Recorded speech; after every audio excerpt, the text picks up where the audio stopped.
সময়ের কাজ সবসময় সময়ে করাই ভালো। সময় চলে গেলে দেখবে একটু হলেও পস্তাতে হবেই। হ্যালো বন্ধুরা, আমি রাজেশ্বরী। আমার নতুন আরও একটা ব্লগের সাথে তোমাদের সকলকে অনেক অনেক ওয়েলকাম জানাচ্ছি আমার চ্যানেল ডেভিড বিপাশাতে। তো এই ব্লগটা যেদিন করছি সেটা হচ্ছে চড়কের দিন, মানে বছরের শেষ দিন। তো চড়ক দেখতে এসেছিলাম। আমাদের এখানে দিঘির পাড় রয়েছে, সেখানে তো চড়ক হয়। তো দুর্ভাগ্যবশত যখন এসেছি তার 5 মিনিট আগে চড়ক মানে ঘোরানোটা আর কি, ওই যেটা ঘোরে আর কি চড়কটা, সেটা বন্ধ হয়ে গেছে। আগেরবারও এসে দেখতে পাইনি, তো এবারও তাড়াতাড়ি করে এলাম, তো তাও এসে দেখতে পেলাম না। গেছিলাম ভালুকাতে, তো আগের ব্লগে তো দেখেছি। তো ভালুকা থেকে এসেই চলে এসেছি, ওই মিনিট 5 দেরি হয়েছে, যার জন্য চড়কটা দেখতে পেলাম না। তো বাড়িতে কিছুক্ষণ সময় নষ্ট হয়েছে, যার জন্য দেখতে পেলাম না হয়তো। তো যাই হোক, চড়ক তো দেখতে পেলাম না। এবার মেলার যে ছোটোখাটো একটা মেলা বসেছে, সেই মেলাটাই ভাবছি ঘুরে যাব। তো ঘুরে বেশিক্ষণ টাইমও নেই ঘোরার। তো যাই হোক চলো, এদিকে কৃষিবের কাজ শুরু করে দিয়েছে। আগে এত বায়না করতো না, এখন মানে এত বায়না শুরু করে দিয়েছে বলার মতো নয়। এই যে একটা দোকান দেখে চলে এসছে ছুটতে ছুটতে গাড়ি নেবে বলে, আর একটা নয়, দুটো চাই ওর। তো যাই হোক চলো, এবার ভাবছি কিছু খাওয়া দাওয়া করবো, তারপর বাড়ি ফিরে যাব। তো মনটা খারাপ করে বাড়ি ফিরে যেতে হচ্ছে, মুখটা দেখে বুঝতে পারছো। আর সরা কিনলাম, মাটির সরা। তো বেশিরভাগ বাড়িতেই এই রয়েছে যে পয়লা বৈশাখের দিন মাটির সরাই করে দুধ উতলাতে হয়। তো যাই হোক, গুড মর্নিং ফ্রেন্ডস। তো পয়লা বৈশাখের দিন থেকে আবার ভিডিও শুরু করছি, যদিও আগের দিনের একটু ভিডিও আছে। তো সকালবেলা তো পুজো টুজো দেওয়ার প্ল্যান ছিল, কিন্তু এখনও সকালবেলা সবার জোগাড় হয়ে ওঠেনি। তো কৃষিবের বাবা গেছে বাজারে, আজ পুজোর ফল টল আনতে গেছে। তো আজকে যেহেতু পয়লা বৈশাখ, তো বেশিরভাগ মানে বাড়িতেই বোধহয় ওই দুধ উতলানো যে একটা রিচুয়াল আছে, সেটা আছে। তো আমাদেরও আছে। হাতাই না বাবা, এই যে কৃষি এখানে কোথায় উঠেছে দেখো, এই বাচ্চাটা কোথায় উঠেছে দেখো, কোথায় উঠেছে। তো যাই হোক চলো, রান্না বান্না বলতে সকালবেলা তেমন কিছু কোনো ডাল করব, টক ডাল করব। গাছের আম পড়েছে, তো দেখাচ্ছি তোমাদের আমগুলোকে। আর সজনের ফুলের বড়া করবো। যাই হোক চলো, পিসি বাবা চলে এসছে। যে পাশের বাড়ির পিসি এই ফুলগুলো দিয়ে গিয়েছে, পিসিদের গাছের ফুল, সজনের ফুল।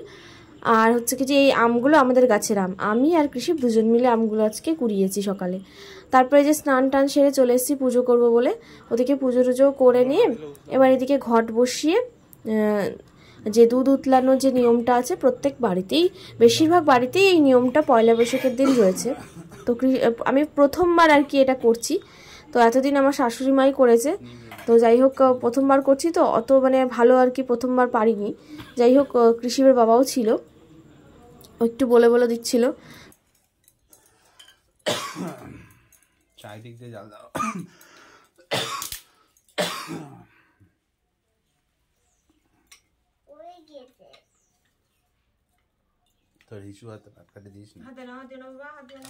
পুজো করতে বসে আমি তো প্রথমবার করছি, তো আমি রয়েছি, কৃষিবের বাবা রয়েছে, আর কৃষিব থাকবে না তা কি কখনো হয়? আর ও থাকবে আর ও কোনো ওস্তাদি করবে না, তাও তো হয় না। তো যাই হোক, আমি চেষ্টা করছি কোনো রকমে যাতে দুধটা উতলে যায়, আর ও চেষ্টা করছে, ওর মতো চেষ্টা করে যাচ্ছে। তো এদিকে আমার পুজো কমপ্লিট হয়ে গেছে। আর মানে এই প্রথমবার করলাম, তো নিয়মটা একটু ভুল হয়ে গেছে। যেটা আমি না যে দুধ উতলানোর জন্য যে সরাটা আর কি বসিয়েছি, একদম ঘটের কাছে বসিয়েছি। একটু দূরে বসালে ভালো হতো। এই আমের শাখাটা না দেখবে একটু পুড়ে মতো গিয়েছিল। তো যাই হোক চলো, তারপর ওই যে দুপুরে রান্না করতে চলে এসেছি। সকালে রান্না করে গেছিলাম। তো তারপরে যে দুপুরে রান্না করেছি, মানে আগে যা যা ছিল করার সেগুলো করে নিয়েছি। এবার শেষে মাছটা করছি। তো মাছটা ওদিকে ভাজতে দিয়েছি। তো একটা মাছ ভাজা কৃষিবের জন্য তুলে রাখবো ভেবেছি, হালকা করে ভেজে। আর এদিকে আদা জিরে বাটিতে, আর হচ্ছে কি যে একটু পোস্ত লঙ্কা দিয়ে বেটে নিয়েছি, আর ওই টমেটোটা দেবো যেটা দেখালাম এক্ষুনি। তো ওই যে হালকা করে মাছ ভাজাটা তুলে রেখেছি কৃষিবের জন্য। আর আমাদের মাছগুলো আরেকটু ভাজবো। তারপরে যে সকালে হয়েছিল ডাল। আর কি রান্না করেছি দেখো, আজকে পয়লা বৈশাখের দিন। এই যে এখানে রয়েছে বাদাম দিয়ে লাল শাক ভাজা, আর রয়েছে হচ্ছে আমের চাটনি। তো আমের ডালও করেছি, আমের চাটনিও করেছি। আর এই বাটির মধ্যে রয়েছে হচ্ছে কি যে পোস্ত দিয়ে সজনের ফুলের বড়া দিয়েছি, মানে বড়া ভেজেছি আর কি। তো ভাবলাম একটু পোস্ত দিই, তাহলে একটু মচমচে হবে। তো তারপরে এদিকে মাছটা তো এখনও আমার রান্না হয়নি, মাছটা ভাজলাম দেখতেই পেলে। তো এবার মাছটা ভেজে তুলে রেখে এর মধ্যে হচ্ছে যে একটু কালো জিরে ফোড়ন আর লঙ্কা ফোড়ন দিয়ে টমেটো কুচিগুলো দিয়ে দিয়েছি। তো তারপরে তার মধ্যে হচ্ছে মশলাটাও দিয়ে দিয়েছি, ওই যে আদা জিরের মশলাটা। তো মশলাটা দিয়ে ভালো করে কষিয়ে নেব, তারপর এর মধ্যে জল দিয়ে দেবো।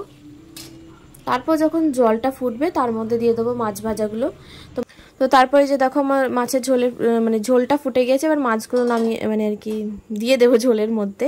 তো যাই হোক চলো, ঝোলটা ভালো করে একটু মাছ দিয়ে ফুটিয়ে নিয়ে নামানোর কিছুক্ষণ আগে পোস্ত আর লঙ্কা বাটাটা দিয়ে দেবো। তো লঙ্কাগুলো না একটু পাকা পাকা মতো হয়ে গেছিলো, ওই জন্য দেখো লাল লাল হয়ে গেছে পোস্ত আর লঙ্কা বাটাটা।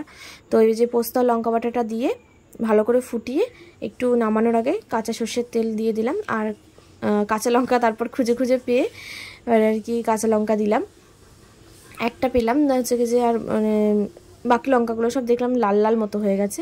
তো যাই হোক চলো, এই যে আমার মাছের ঝোল হয়ে গেছে কমপ্লিট, মাছের পোস্ত। তারপর দুপুরে এবার খাওয়া দাওয়া করে নেব। তো দুপুরে খাওয়া দাওয়ার পর একটু রেস্ট নিয়ে তারপরে যে বিকেলবেলা ভাবলাম ঘুরতে বেরোই। তো ওই আমাদের দিঘির পাশে রাস্তা দিয়ে একটু ঘুরতে বেরিয়েছিলাম। তো দিঘির পাশের এই রাস্তাটা একটু হালকা করে ঘুরবো, ঘুরে তারপর বাড়ি ফিরে যাব। তো যাই হোক দেখো দুই পাশে বেশ ধান গাছ লাগিয়েছে, মানে আর কি ধান হয়েছে, তো বেশ সুন্দর লাগছে দেখতে। আর চলো, সারাদিনটা বেশ ভালোই গেল, খাওয়া দাওয়া পুজো রান্না বান্না সব দিয়ে মোটামুটি ভালোই গেল। তো আজকে ভিডিওটা এখানেই শেষ করছি, দেখা হবে আবার তোমাদের সাথে নেক্সট ভিডিওতে।